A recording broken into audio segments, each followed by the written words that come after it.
Significant statements by Ben Rich regarding advanced aerospace propulsion systems and technology. Ben Rich, very interesting gentleman.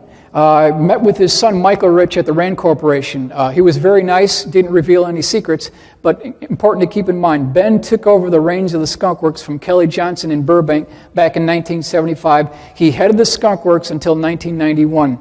And I want to really bring out some points here that I think are very important regarding what Ben Rich said about the technologies that we're talking about in this conference.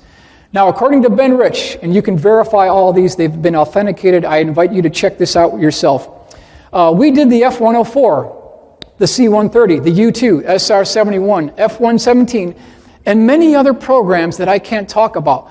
We are still working very hard. I just can't tell you what we're doing. Wright-Patterson Air Force Base slide presentation, September 26, 1992. Again, the Air Force has just given us a contract to take ET back home.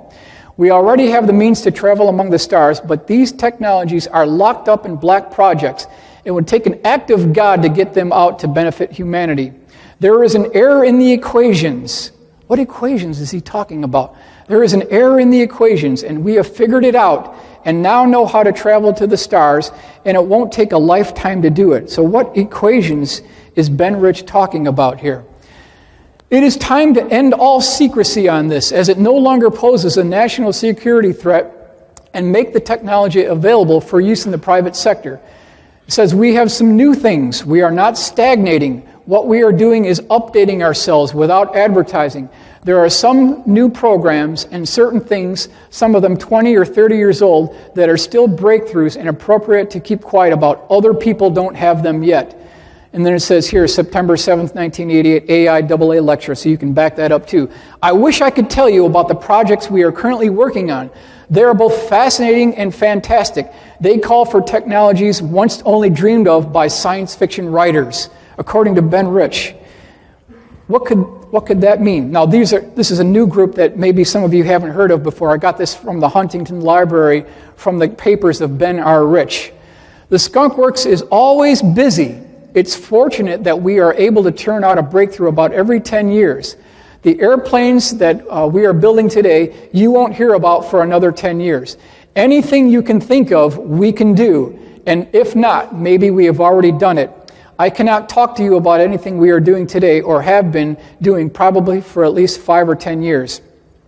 If you saw the configurations I have on my desk today, they're mind-boggling, because if you can think of it, we can design it at the Skunk Works. So that's according to Ben Rich. And ladies and gentlemen, I don't think you're going to get a better group of comments regarding advanced aerospace propulsion systems. Now, John Andrews, who we mentioned before, was very good friends with Ben Rich. These two gentlemen, over decades, played this word Scrabble game where Ben Rich would kind of submit little hints to John, and that's how he was able to design the F-19 stealth model that turned out to be the highest selling plastic aircraft model of all history. Over 1 million units were sold. So John Andrews wrote a letter in 1986 to Ben Rich regarding his personal opinion of UFOs, even of crash retrievals. This is his original reply letter to John Andrews, dated July 8th, 1986. It says, "Dear John, in response to your letter of July 1st, I am a believer, and so is Kelly Johnson." So he's talking about UFOs, extraterrestrial technology. So if it's good enough for Kelly Johnson, to me, it's good enough for me. Now, here is the reply that John Andrews sent back to Ben Rich. He wanted to get some clarification. So Mr. Ben Rich, Lockheed Advanced Aeronautics Company, this is Burbank, California, 10 July 1986. Dear Ben, a short note to clarify your interesting response regarding being a quote-unquote believer contained in your 8th July 1986 letter. The topic is UFO. I believe there are lots of UFOs. I am also tending to believe there are two types of UFOs or categories. A, man-made UFOs. B, extraterrestrial UFOs.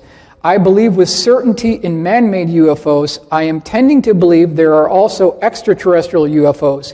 Having the highest respect for both you and Kelly, I'd appreciate knowing your belief in both categories. So then Ben Rich sent back the letter. I was able to get the actual letter. Lockheed Company letter had July 21st, 1986. Dear John, this is the response. Yes, I'm a believer in both categories. I feel everything is possible. Many of our man-made UFOs were unfunded opportunities. In both categories, there are lots of kooks and charlatans. Be cautious, Ben Rich. So, the $64 billion question is, what did Ben Rich mean when he talked about unfunded opportunities, UFO? Was Ben Rich talking about programs that didn't get funded at the Skunk Works? Or, as some have suggested, which could be a possibility, was he talking about freebies or hand-me-downs that we got for others? Is that a possibility? It's certainly a possibility. But by 1995, Ben had passed away, so we don't know the answer to that question. Now, a good friend of mine, Jim Goodall, wrote a letter to Ben Rich, basically requesting a taped interview. Just go over a couple of quick points. I would like to do a taped interview with you sometime in the near future. So obviously Jim knew that time was getting short for Ben. He wanted to get all this documented on videotape. It says, we would cover everything that you have ever been involved in with your many years at Lockheed Skunk Works. We would cover all bases, leaving nothing out. He also said that he'd be glad to hold on to that tape for 10 years, 20 years, until he decided that it was appropriate to release into the public domain. Now, unfortunately, that interview never took place because, as we mentioned, Ben Rich passed away in 1995. But just prior to Ben's passing, Jim Goodall got one final telephone conversation into Ben Rich, who was dying at the hospital, and this is what Ben Rich told Jim Goodall over the phone just before he died. He says, Jim, we have things in the Nevada desert that are 50 years beyond what you can comprehend. If you've seen it on Star Wars or Star Trek, we've been there, done that, or decided it wasn't worth the effort. So again, ladies and gentlemen, I don't think it's going to get any better than that. Talking about technologies that are 50 years beyond what we can comprehend from the Skunk Works.